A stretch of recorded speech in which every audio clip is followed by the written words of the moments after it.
Welcome to Friday night's video in our Master Series. This is the 70th video in our Master Series and the first video on mixing concepts. One thing I want to get across right here is that, first of all, that we've got like 4 or 5 more phases that we're going through that include mastering. But from this point on, we're really dealing with mixing concepts and how to get your production done. So the biggest thing that I've found when you're starting to deal with mixing concepts is the really basic fundamental things you really need to deal with getting a good mix. So this can be debatable because sometimes it's just like the concept is that you have this symphony song that you don't want to squish at all, that you want all the dynamics happening and you don't want any squishing of it, so that every little bit of rise and fall and dynamic range that it's happening, that it's audible and it's, it's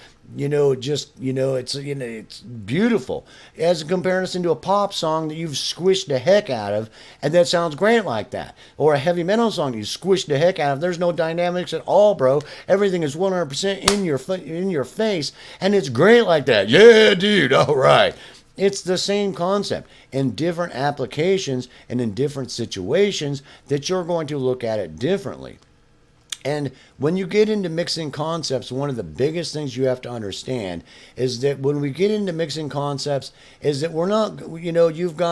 you go into, like, to say we've got subgroup mixing, subgroup processing, group mixing, and group processing. That immediately should tell you that as you go through this process of mixing this stuff after your first phase processing is done, is that you're obviously going to be reevaluating your editing, your processing that you did a great job on, but you might have to go back and reevaluate it to make it work well in the mix as you work through this. Because the whole concept is that even at every phase, that it's like this painting that you start out with this sketch and then you sketch a little bit more and improve upon it, then you sketch a little bit more, improve on it, and you go back and maybe erase some of the things or change it a little bit, and then you go to the next phase and improve upon it a little bit more and sketch a little more, maybe start to add a little bit of color, and then you go back, nope, you erase a little bit of that, add a little bit of something different, a little bit different color, and then you go on and da-da-da-da-da until you got this beautiful piece of work that you've worked on. And you've done a lot of jumping back, jumping back and forth. I need to re-edit that a little bit differently for what I'm doing now, or re-sound scope that a little bit, do a little bit different processing on that, or change that a little bit, change the EQ on that oboes, or da-da-da-da-da, and then, going stepping 1 forward back, and then 2 steps back, and 3 steps forward, and 2 steps back, and that sounds frustrating. But as long as you know that basically is you catching stuff to make sure the production goes well, just try not to get yourself caught in the infinite loop of fixing everything for that you've spent 6 years on this mix and you're eventually going to die before it's ever done. That try not to get yourself wrapped up in that. But as you're becoming a better engineer and you're beginner or intermediate, that you doing that a lot is a good sign that you're trying to do a good job and really perfect your technique, so that later on, as you get your workflows and you've written out your checklist and each phase, you've got a checklist and a workflow, that you're improving upon it and refining it.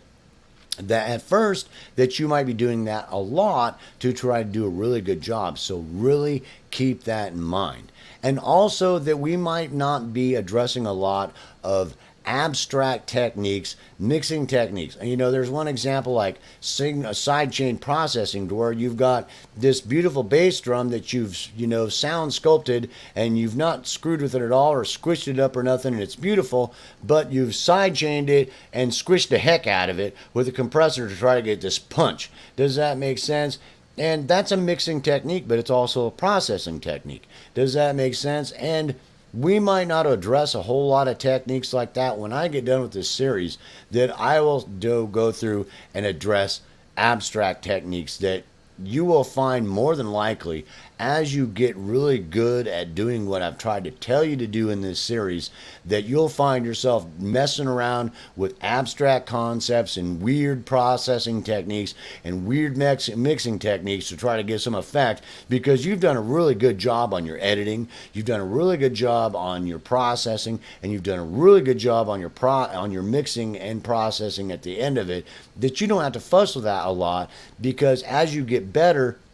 that you'll have taken things into consideration that, no, I know for this production that I want this to be happening on this kick drum because of the type of production it is, and I'm going to be thinking about it in my editing and in my first phase processing before I even get to mixing. So I don't have to fuss with that because it's just the way I want it. And if I didn't do it exactly the way I want it and it's not working now in the mix, then I've saved copies of all those files that I can go, oh, I need to do that a little heavier on or a little bit lighter on, and then drag in that file that I saved from that other phase and redo it a little bit so that it works really good in the mix. And that's a huge concept to get through, because you might be working on a movie score that's all kinds of different genres, styles, sound effects, all kinds of things. A symphony, a half symphony, a third symphony, a pop kind of song that has,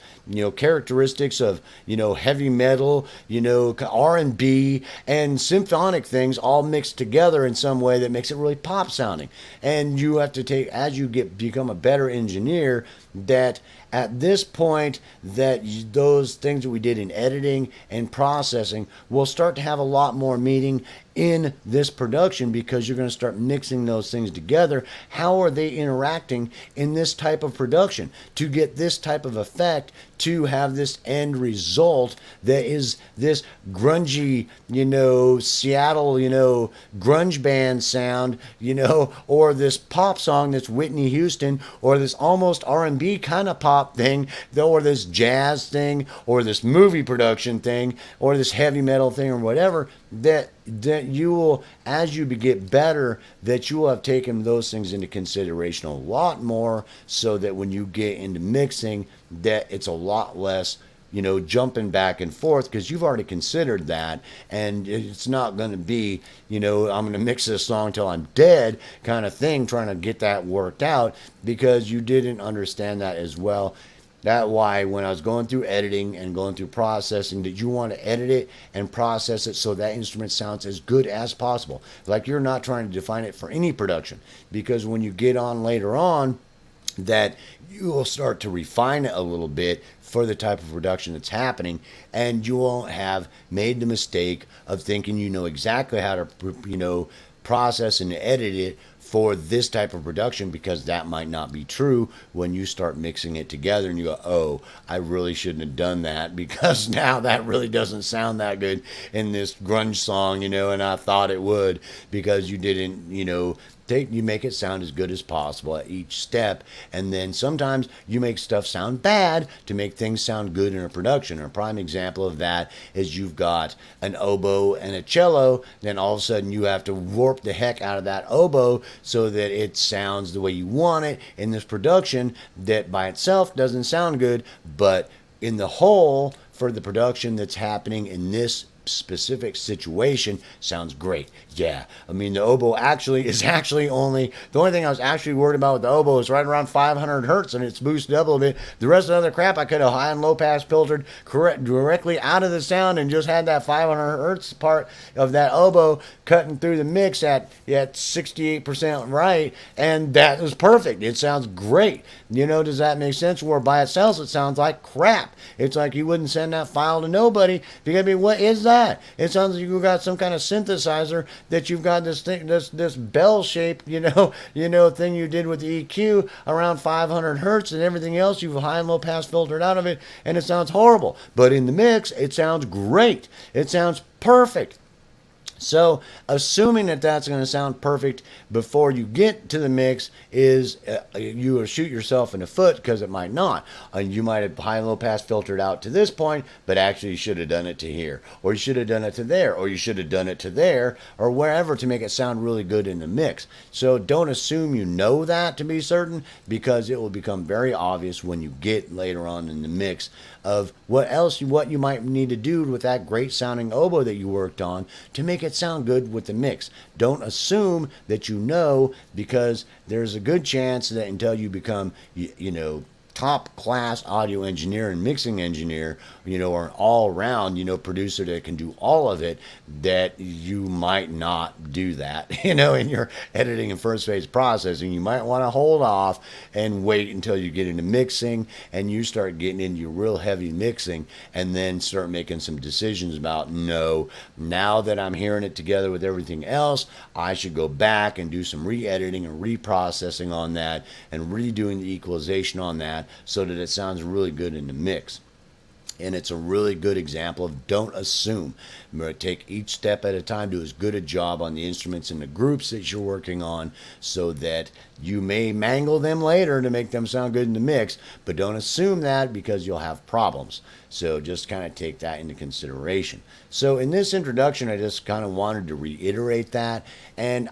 this is going to be a short series on mixing concepts. And in the next video, we're going to deal with the first concept of spatial. Well, it's basically going to be worked on using instruments as sound sculpting, or trying to preserve their identity for the mix. And it's a huge stumbling block that I see a lot of people not get through their head, and it'll be the first mixing concept we address. So we're going to just